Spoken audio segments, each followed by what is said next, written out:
Hello and welcome to The Front Page.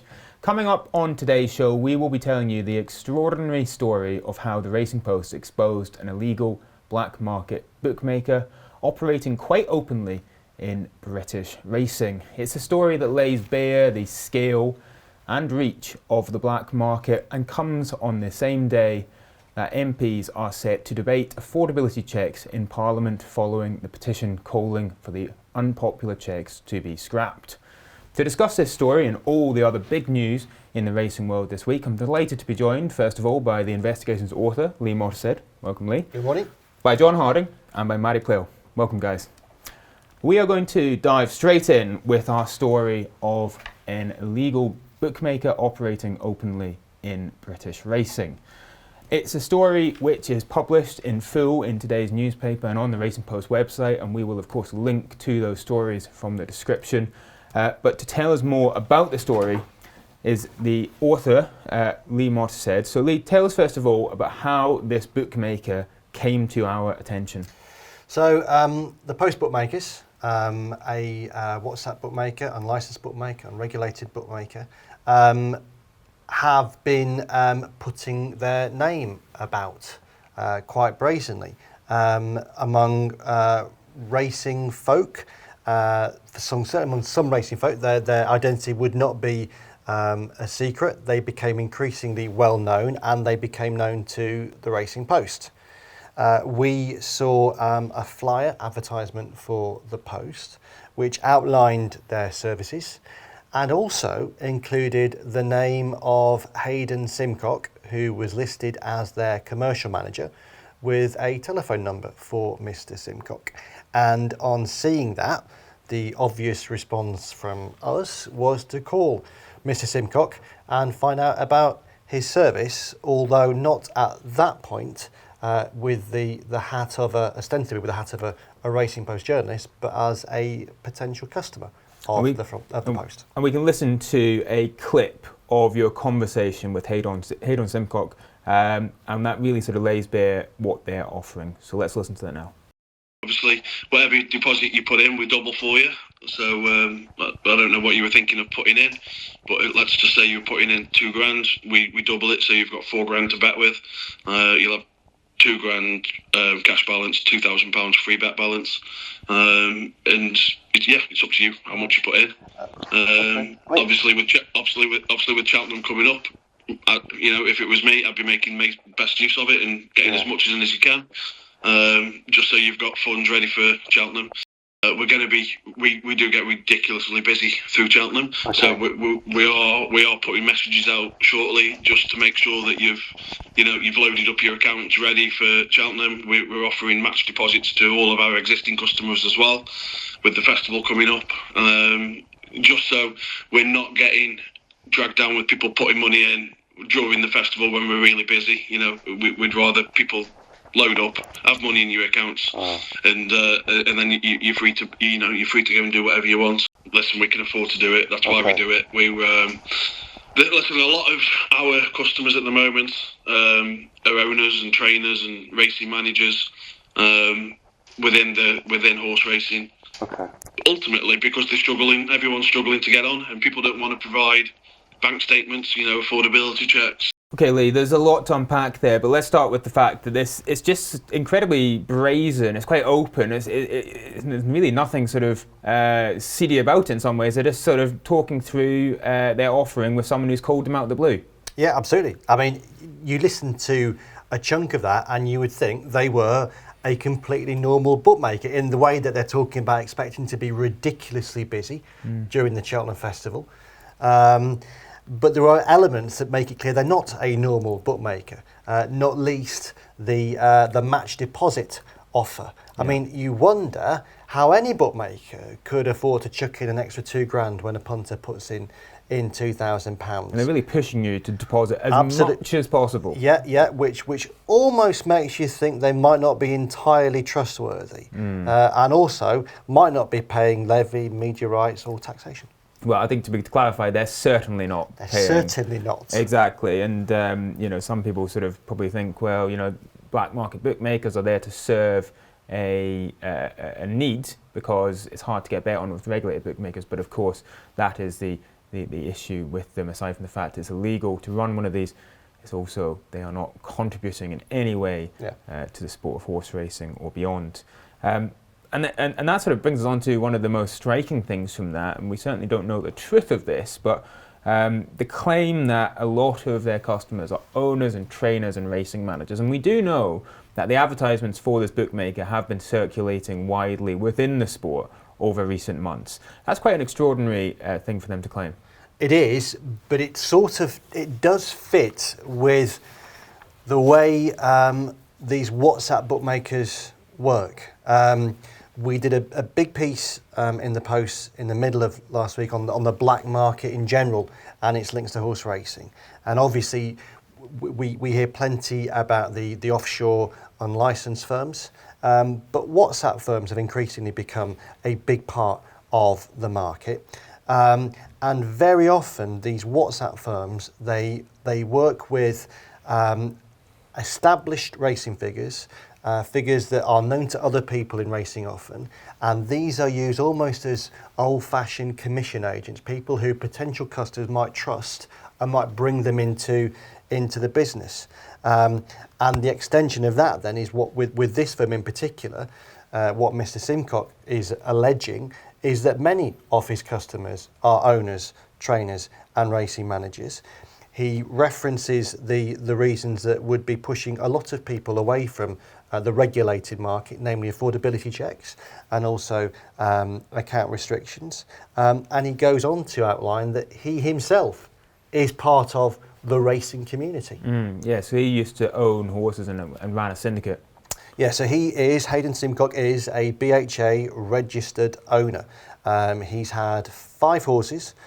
4 ran under the banner of Dark Horse Partnership, which had 5 winners over the last few years. He's had 1 runner in his own name as well. He says in the conversation that he is a syndicate manager.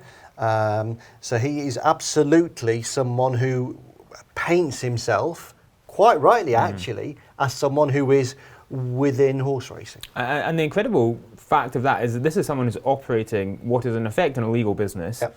And they're doing so openly, under their own name, handing out phone numbers, making no attempt to provide any sort of alias or cover. What does that tell us about how the black market's developing? I think it tells us that it's developing with a worrying degree of confidence. It doesn't believe, the people doing this clearly don't believe that they are in any great danger. They believe that there is a market, an appetite for the product that they are offering, and we know that to be the case from anecdotal evidence, from the numbers that the people are moving away from the regulated market. We know that they believe there is a market for it, but we also know, as I say, that they are not fearful of being caught. They don't believe that the industry regulator, the Gambling Commission, is actively chasing them down. Now, the Gambling Commission, in the piece that we ran during the week on the wider black market, they did point to a number of they reference data that would suggest that they are going after people and they are making a difference and they are catching people and they are stopping people and they're taking action. But the evidence of Hayden Simcock and his operation, and no doubt many others, would suggest that this is a confident, illegal industry that does not think it is vulnerable at the moment to the regulator or wider authorities.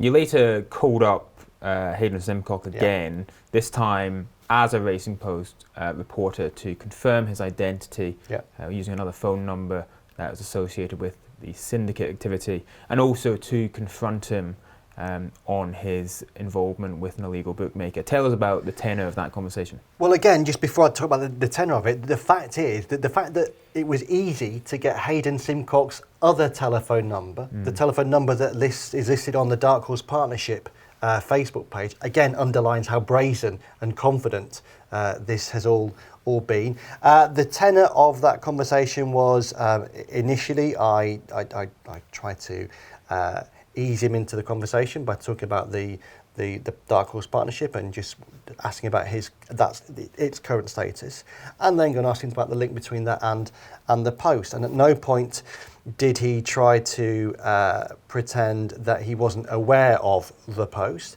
He said that he was a friend of the owner, a gentleman called David, and he tried to imply that he didn't actually work for the Post. He just, in effect, helps out now and again, which was clearly very different from the conversation that we'd had, a 12-minute conversation a few days earlier, in which he made clear he was the commercial manager and he outlined the nature of the business. He said in that conversation that he would ask David, the owner of the business, to make contact with me and give me a call. No such call has been received. John, the significance of this story today, of all days, is that the parliamentary debate on affordability checks is going to take place. Just tell us a bit about the link between affordability checks and the black market.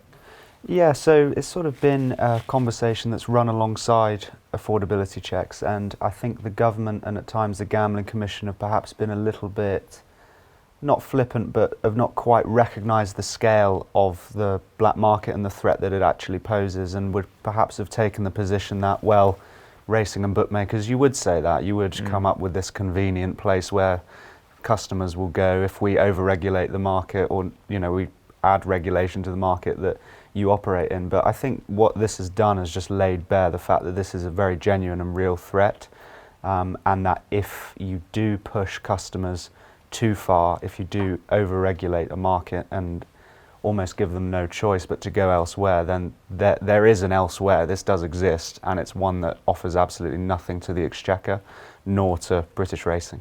And you were in the Culture Secretary, Lucy Fraser's constituency last week, speaking to some of her constituents, particularly those involved in the racing industry. It obviously borders Newmarket. Tell us a little bit about what you heard on the ground there. Yeah, it was really interesting, Tom, because you know, we've all read the news stories and the reports and the projections, and you get a flavour of the, you know, the financial damage of up to 50 million a year if they're brought in their proposed form. But actually being on the ground, you sense the potential human cost of this, which I think is really important. They were obviously, the people I spoke to at various studs and training yards, they were concerned about the financial damage and naturally the knock-on effect for prize money, among other things. But more than that, it was a case of, look, here are people who have dedicated their lives to this. It's not a job like other jobs. It's something that they are passionate about, they are dedicated to, and they're afraid, really, about what something that is completely outside of their control might mean for the future of the industry.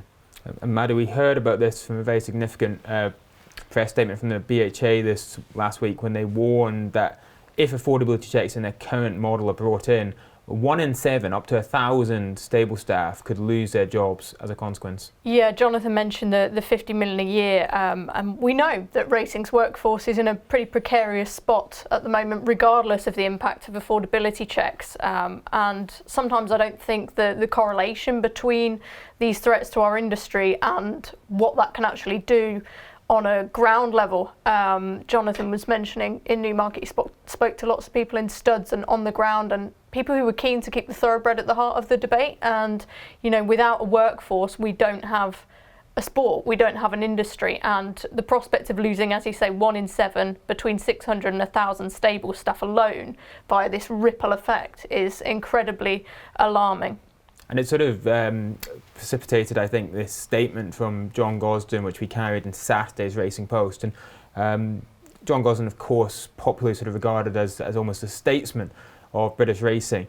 I don't think I've ever heard John Gosden or seen John Gosden write something that's so obviously underpinned by a deep, deep anger. Yeah, of course, he's been engaged in this conversation for some time now, obviously as a senior figure, incredibly well-respected figure in Newmarket and across the world in terms of horse racing. That's another thing that was mentioned in Lucy Fraser's constituency, of course.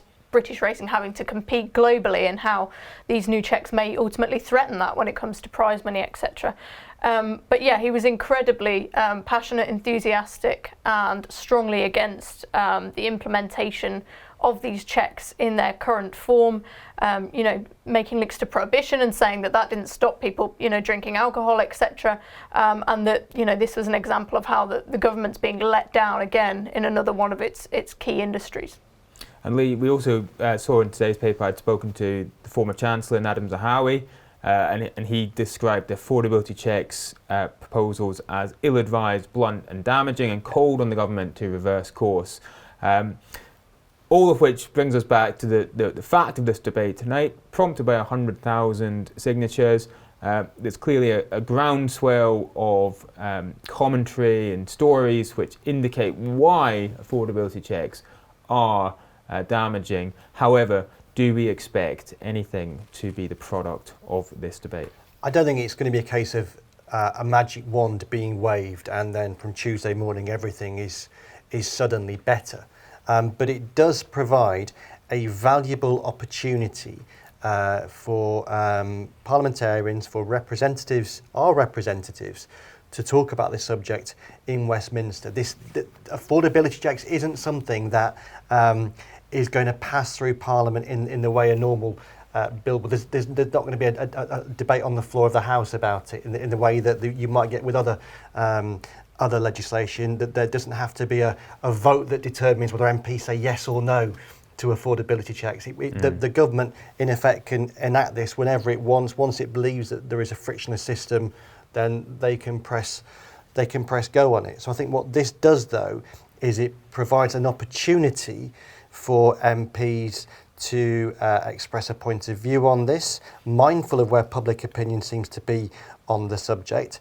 It gives them a chance, I think, to hammer home both the pragmatic arguments against affordability checks, and we've outlined those, not least the financial damage that affordability checks are doing to horse racing, and the fact that we don't believe that they will succeed in what is ostensibly their aim, namely to help those with gambling issues, because as we know, as we've seen in this piece today, the black market is there ready to grab them. I think it's a chance to look at the pragmatic issue, but also the principal issue, because there is a massive principle at stake here, namely that it seems completely wrong that the state can determine how any of us spend our own hard-earned money.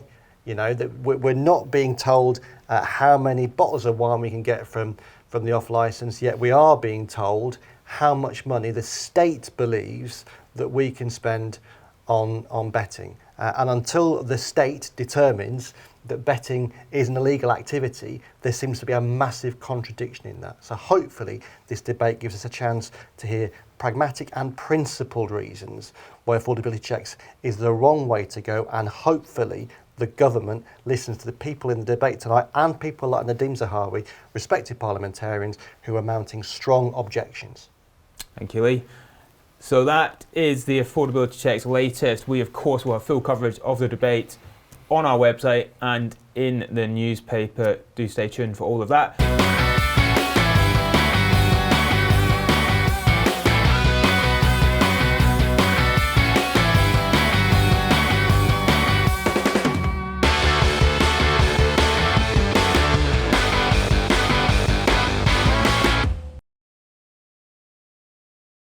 But we're now going to move on to other events happening in the racing world, and there have been plenty, because we are fast closing in on the spring festivals. The Cheltenham Festival is practically around the corner, but the Grand National is not far away either, and we had the weights last week. John, I don't think there's any surprises there. The big story was the dominance of the Irish Raiders, and potentially just how much of that reduced 34 runner field they might represent. Yeah, well, it's likely to be the overwhelming majority. That was certainly the view of the handicapper. I think it was sort of 6 or 7 best case scenario British trained runners with the 6 or 7 with the sort of guaranteed runners there in the weights. Yeah, it is. It's it's just a very difficult situation. I think the Grand Nationals, as it stands with those weights, is almost geared towards the kind of class horses rather than the form horses. I think that's an argument that's been put forward a few times. And the fact of the matter is, most of the class horses are in Ireland.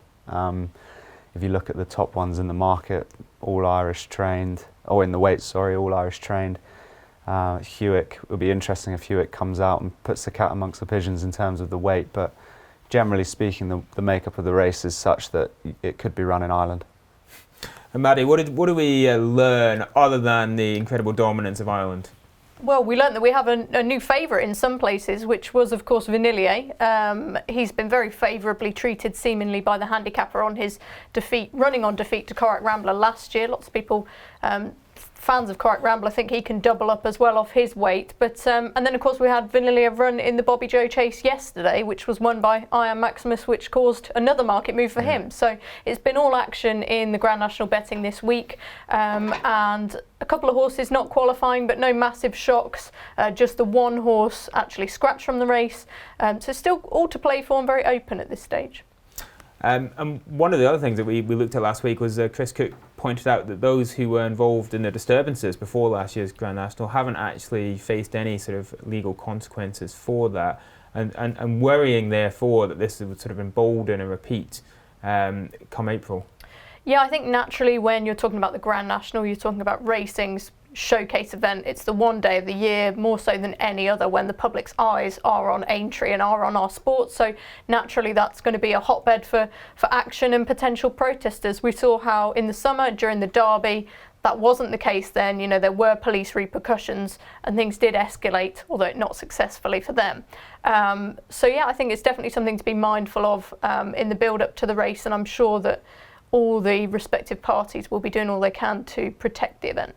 John, you were up in Liverpool for the weights, hanging out, hobnobbing, I think is the correct term, with Liverpool royalty. I think that's fair, yeah. I met King Kenny Dalglish, which was a little bit surreal. A little anecdote for you, I was chatting to him about Arsenal beating Liverpool this season, which was great, while John Barnes came over and took a bite of King Kenny's dessert accidentally, while Ian Rush was laughing it up on the other side of the table, and it felt a bit like a fever dream. It sounds a bit like a fever dream, absolutely. It's incredible that they get that sort of person to come along to what is basically quite a technical event in some respects. It really does talk about where the Grand National sits in the Liverpool's. It's really important. It's really important. And look, whether Kenny Dalglish was there to find out whether Marla Mission was on a workable mark, I don't know. I doubt it.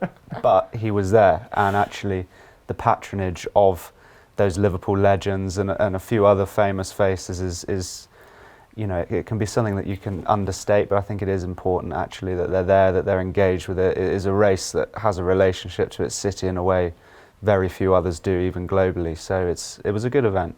And any early national fancies taking your eye? Well, I've slightly nodded to it there. I quite like Marla Mission. I realise he's got to overcome a few trends because he's been in the cupboard this year so far, but I think he's got a decent mark, and they've protected that mark, so he's of interest to me.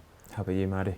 Well, the big buzz horse, wasn't it, was Meeting of the Waters for Paul Byrne and Willie Mullins, but I'm actually interested in the duo's other horse, Mr. Incredible, who was still going quite well when the saddle slipped at the Canal Turn second time round last year. Very quirky horse, but he's got good staying chase handicap form in races like the Classic Chase and the Kim Muir. Haven't seen him since, so I want a bit of assurance that he's still out and about and going for the race, but I'd be definitely interested in him at around 33 to 1. He's on my radar for sure. And Lee, if you were going to use your illegal bookmaker free bets, where would they go? Oh, I'm flattered that you asked me. So I do like Meeting of the Waters as well. I was a big Corach Rambler man last year. I backed him for the Gold Cup. I could see him getting placed in that and going on to the National.